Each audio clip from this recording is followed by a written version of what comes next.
کریم الامین الرؤوف الرحیم۔ حضرات محترم، اللہ رب العزت کا کروڑہ شکر ہے جس کی توفیق سے الحمدللہ تعالی آج کے اس پروگرام میں، اس نشست میں ہم حاضر ہیں۔ ماہ ربیع الاول شریف الحمدللہ تعالی ہمارے سروں پر سایہ فغن ہے، اور ماہ ربیع الاول شریف کے یہ مبارک ایام چل رہے ہیں۔ اس میں بہت سارے دوست مختلف نوعیت کے سوال کر رہے ہیں،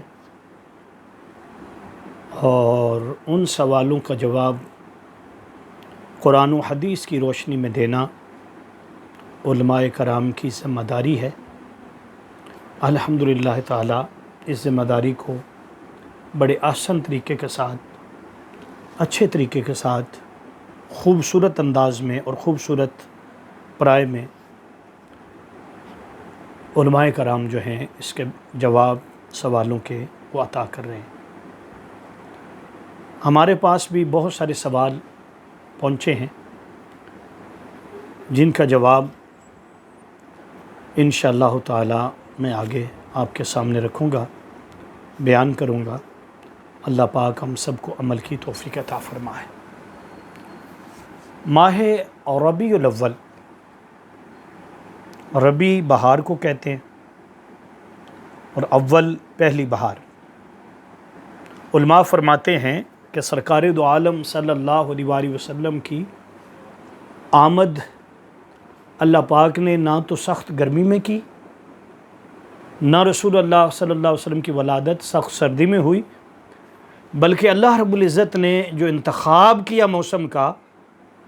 تو حبیب مکرم صلی اللہ علیہ وآلہ وسلم کی ولادت باسعادت کے لیے ماہ ربیع الاول شریف کا چناؤ ہوا۔ اور ماہ ربیع الاول جو ہے، جب رسول اللہ صلی اللہ علیہ وسلم دنیا میں تشریف لائے، آپ کا تولد ہوا، آپ کی ولادت باسعادت ہوئی، تو اس وقت عین یہ مہینہ بہار کے موسم میں آیا تھا، تو اس کا جو مہینے کا نام رکھا گیا وہ بھی ربیع الاول، یعنی پہلی بہار۔ تو علماء کہتے ہیں کہ ساری بہاریں حضور کریم آقا صلی اللہ علیہ وآلہ وسلم کے وجود مسعود سے ہیں، اور ہر مسلمان کی وہ جو کیا شعر پڑھتے ہیں، کتنا خوبصورت ہے کہ میری تو ساری بہار حضور آپ سے ہے۔ تو ساری بہاریں حضور کے قدموں سے، آقا کی ولادت سے ہیں، حضور کریم آقا صلی اللہ علیہ وسلم کے وجود مسعود سے ہیں، آقا علیہ الصلوۃ والسلام کی آمد کے ساتھ جڑی ہوئی ہیں۔ آقا علیہ الصلوۃ والسلام کی آمد نہ ہوتی تو کوئی اور بہار نہ ہوتی، کوئی مہینہ نہ ہوتا، کوئی سال نہ ہوتا۔ اللہ رب العزت نے محبوب مکرم صلی اللہ علیہ وآلہ وسلم کی ولادت باسعادت کے لیے 12 مہینوں میں جو مہینہ چنا وہ ماہ ربیع الاول شریف، جس کا معنی بھی پہلی بہار ہے، اور جس میں جو نہ گرمی کی شدت ہوتی ہے نہ سردی کی شدت ہوتی ہے۔ جس دور میں رسول اللہ صلی اللہ علیہ وسلم تشریف لائے وہ اپریل کا مہینہ تھا، موسم بہار تھا۔ تمام دوست، تمام بزرگ جو ہیں وہ بیان کرتے ہیں، اور کتب کے اندر موجود ہے کہ سرکار دو عالم صلی اللہ علیہ وسلم کی ولادت باسعادت جو ہے وہ اپریل کی 20 تاریخ کو ہوئی ہے، 20 تاریخ کو ہوئی ہے۔ تو یہ بہار کا مہینہ تھا، ربیع الاول شریف کا مہینہ تھا۔ ربیع الاول شریف میں اللہ رب العزت نے محبوب مکرم صلی اللہ علیہ وآلہ وسلم کو بھیج کر یہ اعلان کر دیا کہ میں نے اپنی پہلی بہار بھیج دی ہے۔ ساری بہاریں جس کے وجود کے ساتھ جڑی ہیں، وہ نہ ہوتے تو پھر کچھ نہ ہوتا۔ وہ جو ایک گردان پڑی جاتی ہے، نہ عرب نہ عجم، نہ جنت نہ نار، نہ آتش نہ گلزار، نہ جن نہ بشر، نہ حدر نہ مدر،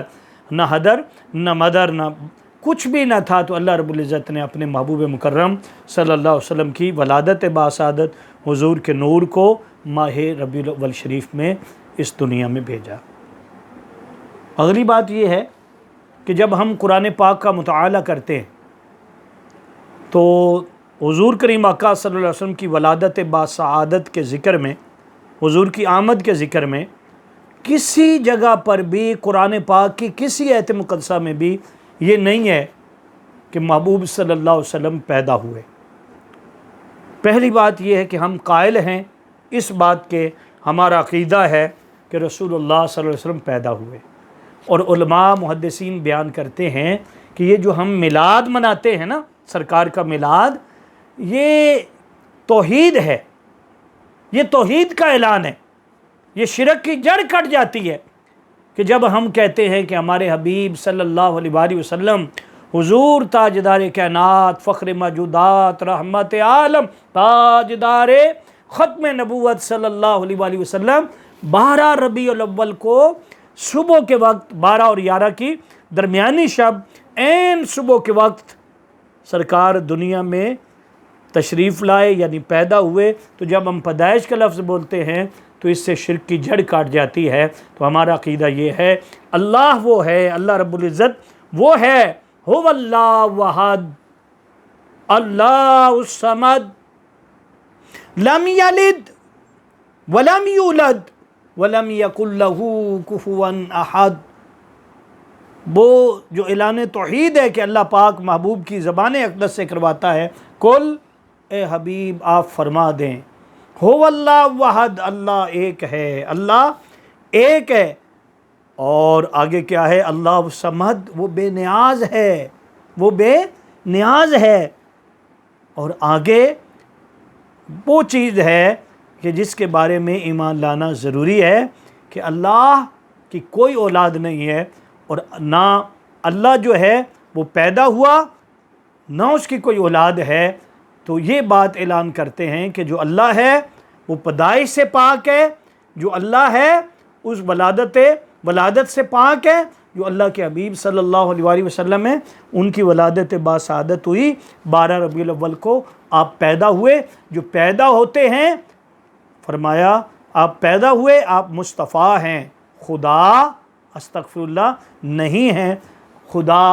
وحدہ لا شریک اللہ رب العزت کی ذات ہے جو پیدائش سے پاک ہے۔ تو یہ بات ہے کہ ہم اعلان کرتے ہیں وہ جو 12 ربیع الاول شریف کا جشن ہوتا ہے، وہ جو میلاد پاک کے ترانے الاپے جاتے ہیں، وہ جو جلوس نکلتے ہیں اور نعرے لگتے ہیں کہ سرکار کی آمد، سرکار کی آمد، منٹھار کی آمد، دلدار کی آمد، سونے کی آمد، یہ جو ہم نعرے لگاتے ہیں، تو یہ نعرے لگا کر ہم یہ میسج دیتے ہیں کہ ہمارے حبیب مکرم حضور تاجدار کائنات، تمام تر نبیوں کے سلطان، جناب حضرت آمنہ کے لال، جناب حضرت عبداللہ رضی اللہ تعالی عنہ کے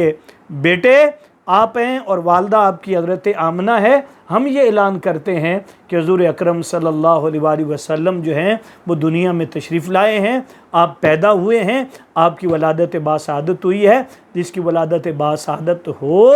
تو اس کے لیے استغفر اللہ، اس کو کوئی الہ نہیں مان سکتا، اس کی کوئی عبادت اور پوجا نہیں کر سکتا۔ عبادت صرف اللہ کی ہے جو پیدائش سے، ولادت سے پاک ہے، نہ اس کی اولاد ہے، نہ وہ کسی سے جنا گیا، نہ اس نے کسی کو جنا۔ تو یہ عقیدہ ہے میلاد شریف میں کہ میلاد پاک میں اعلان کیا جاتا ہے کہ یہ اعلان توحید ہے۔ یعنی ایک نقطہ یہ آ گیا، ایک سوال اور کیا گیا کہ کیا قرآن مجید میں آقا علیہ الصلوۃ والسلام کے میلاد پاک کے موقع پر 12 ربیع الاول کو یا ماہ میلاد النبی صلی اللہ علیہ وسلم میں جشن منانا، سیلیبریٹ کرنا،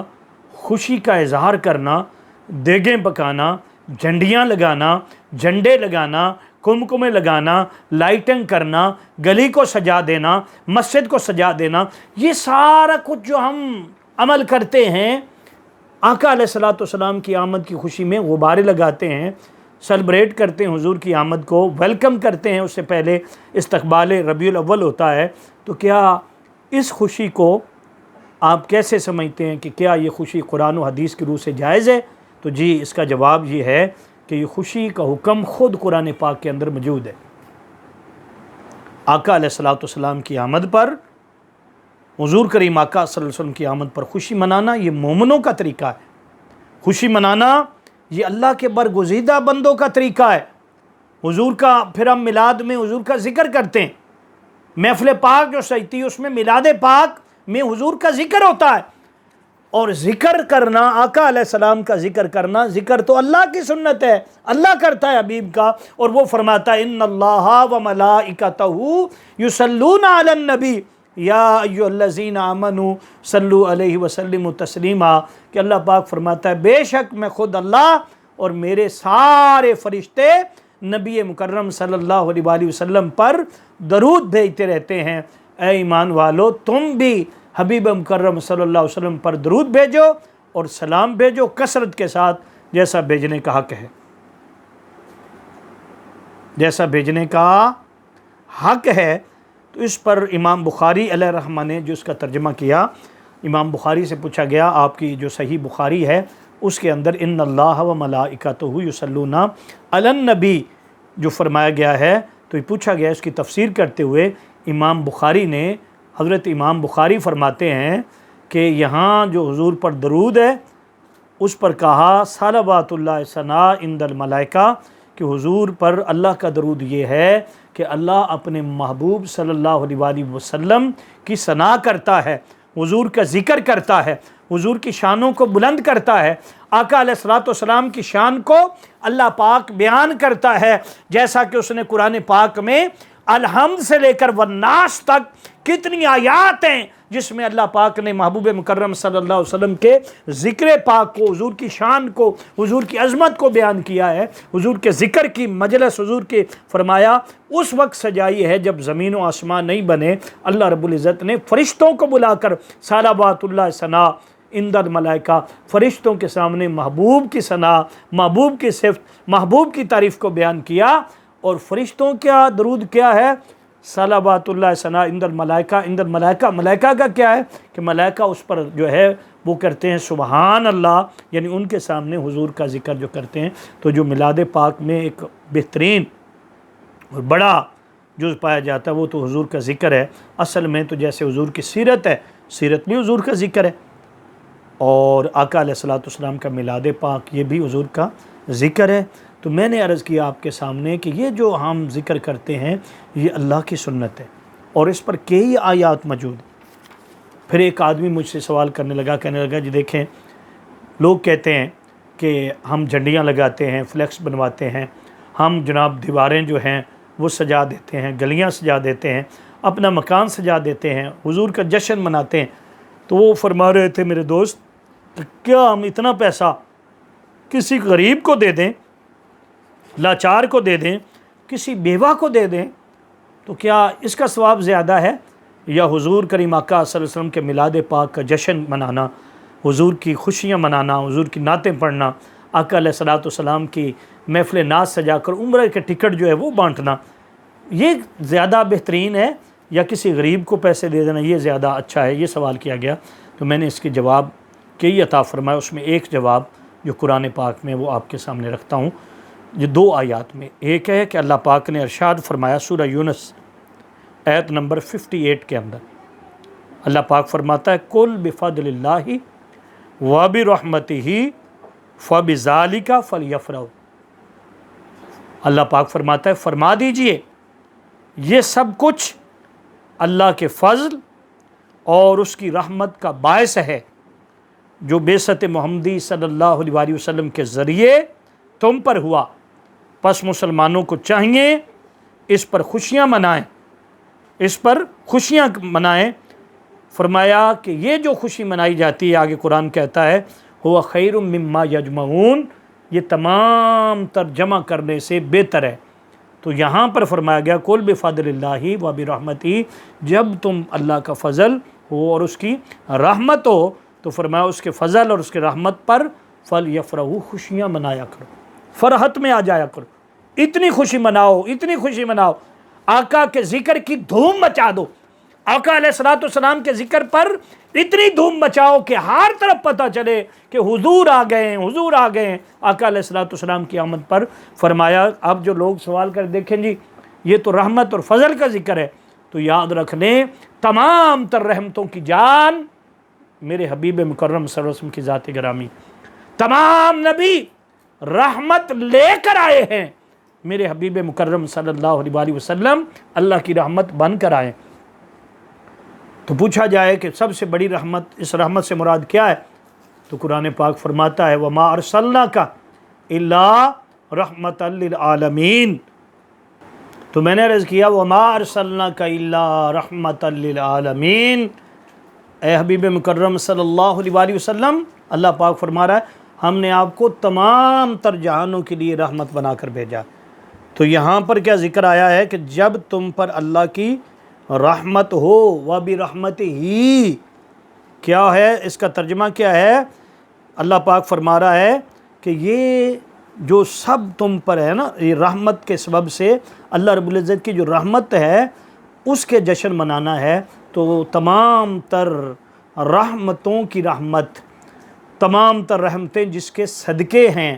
وہ حبیب مکرم صلی اللہ علیہ وسلم کی ذات گرامی ہے۔ تو اس کے آگے ہوا خیر مما یجمعون، فرماتے ہیں کہ یہ جو ہے اللہ رب العزت کی بارگاہ میں محبوب مکرم صلی اللہ علیہ وسلم کی خوشی منانا، فرمائی سب کچھ جمع کرنے سے ہوا خیر مما یجمعون، یہ جمع کرنے سے بہتر ہے۔ تو اس پر علماء نے، محدثین نے یہ بیان بھی لکھا، یہ فرمایا کہ دیکھیں جمع دو قسم کی ہم چیزیں کرتے ہیں، یا تو عمل کرتے ہیں آخرت کے لیے، نماز پڑھتے ہیں، روزہ رکھتے ہیں، ہاں جی زکوٰۃ دیتے ہیں، حج کرتے ہیں،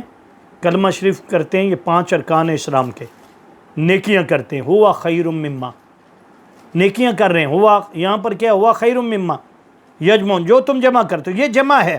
جمع 2 قسموں کی ہے جو یہاں پر مومن مسلمان کرتا ہے۔ ایک جمع ہے کہ وہ نیکیاں جمع کر رہا ہے، نماز پڑھ رہا ہے، عبادت کر رہا ہے، حج کر رہا ہے، صدقات و خیرات کر رہا ہے، یہ سب کچھ جو کچھ اس نے جمع کیا ہے۔ اور دوسری جمع کیا ہے؟ دوسری چیز وہ جمع کرتا ہے، دوسری چیز وہ جمع یہ کرتا ہے مال، دنیا کا مال، دنیا کے لیے۔ قرآن یہاں پر کہہ رہا ہے قُلْ بِفَضْلِ اللَّهِ وَبِرَحْمَتِهِ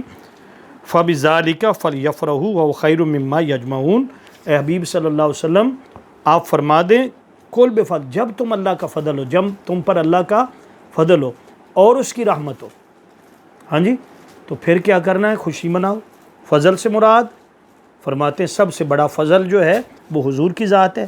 رحمت سے مراد بھی سب سے بڑی رحمت جو ہے وہ حضور ہیں۔ پھر فرمایا فَلْيَفْرَحُوا، خوشیاں منا لو۔ آگے کو ہوا خیر مما یج، تم جتنا جمع کرتے ہو نا مال کی صورت میں، یا جتنا جمع کیا ہے مال کی صورت میں، فرمایا سب سے بڑھ کر جو مال ہے نا تمہارا، وہ جو رحمت اور فضل کی خوشی میں خرچ ہوا ہے نا، ہوا خیر مما یجمعون، فرمایا رحمت اور فضل کی خوشی میں جو خرچ ہوا یہ سب سے بہتر ہے۔ تو اس سے استدلال علماء کرتے ہیں،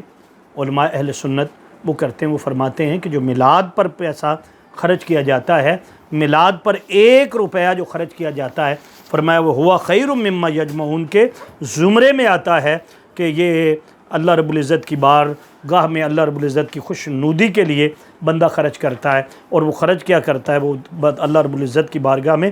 رسول اللہ صلی اللہ علیہ وآلہ وسلم کے میلاد پاک پر خرچ کرتا ہے۔ فرماتے ہیں میلاد پاک پر خرچ کرنا جو ہے وہ اللہ رب العزت کی بارگاہ میں اتنا مقبول ہے کہ یہ جو ایت مقدسہ ہے کہ ہوا خیر مما یجمعون، فرمایا کہ سب سے بہتر وہ پیسہ ہے۔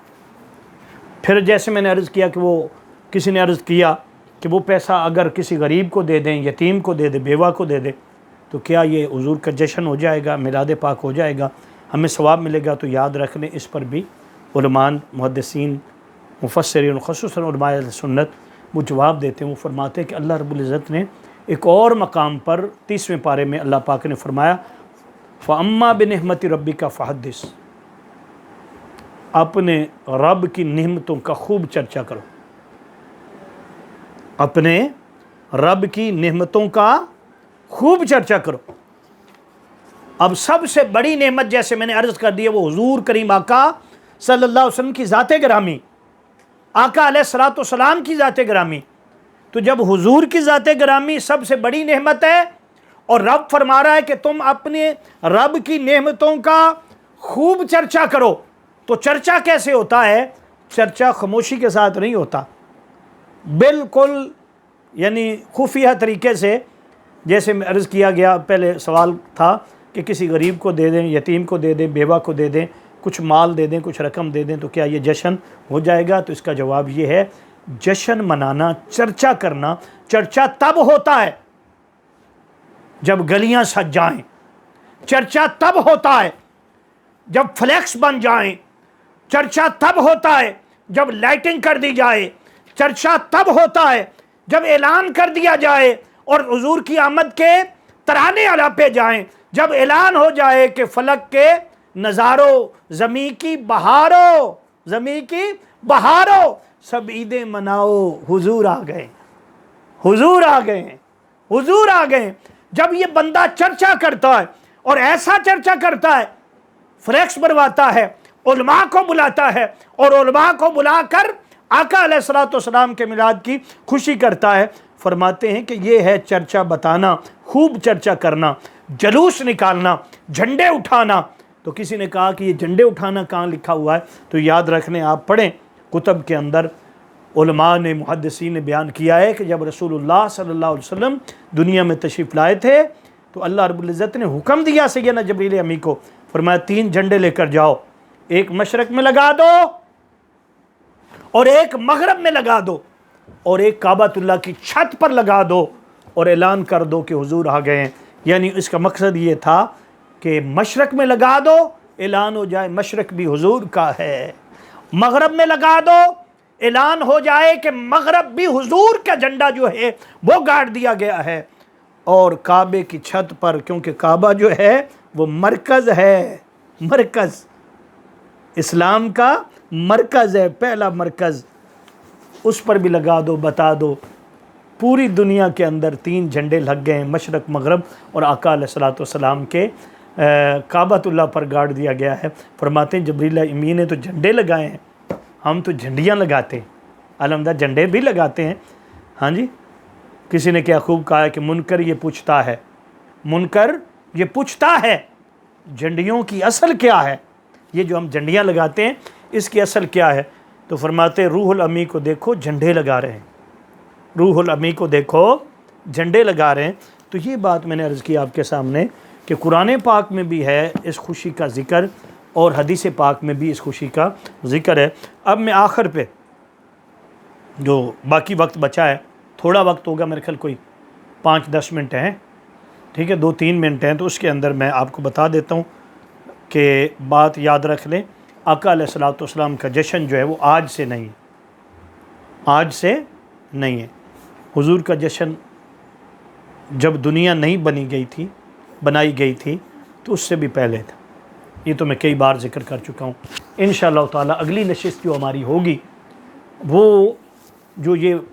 سوال کیا جاتا ہے کہ کیا حضور کے دور میں میلاد پاک تھا، صحابہ کرام نے میلاد پاک جو ہے وہ کیا، یہ محفلیں سجائی ہیں، تو کل انشاءاللہ تعالی اگلی نشست جو ہے اس پر انشاءاللہ تعالی گفتگو ہوگی اور ہم یہ ثابت کریں گے۔ آخر میں سب تمام تر عالم اسلام کو آقا علیہ السلام کے میلاد پاک کی خوشی میں آقا علیہ الصلوۃ والسلام کی ولادت سعادت کی مبارکباد پیش کرتا ہوں، اور انشاءاللہ تعالی اگلی نشست میں جو سوال ہوں گے ان کے جواب بھی دیے جائیں گے۔ اللہ پاک عمل کی توفیق عطا فرمائے۔